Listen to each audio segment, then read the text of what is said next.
Pretty much anybody in Enid knew about Grandpa. For 61 years, these have been hidden from the public. Stuart Piontek's grandfather, Oliver Jordan, bought a business in Enid back in 1946 and started collecting. But in 1953, he closed up shop. And so everything became a time capsule. He closed everything up and just let it set for years. Cars were his passion, so much so Oliver's obsession continued for years. His love of cars prevented his children from getting close emotionally and physically. And as a boy, we didn't get to know Grandpa that well because he would guard the cars with dogs. Stuart says his family would pull up, honk, and hope that Grandpa would come out to see them.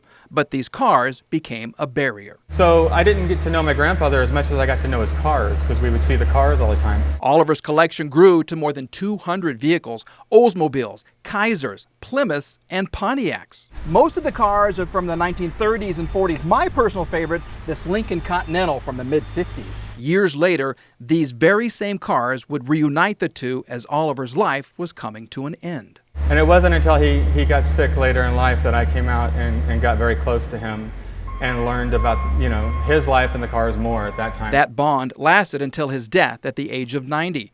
For the last 10 years, Stuart and his family have been organizing the collection for auction, preparing to say goodbye to what had become some very collectible cars, like this 1924 Roland, one of 25 known to exist. It was owned by bootleggers at one time, and it has toggle switches on the dashboard so they could turn off the taillights to avoid the police. And a very special 1937 supercharged Cord.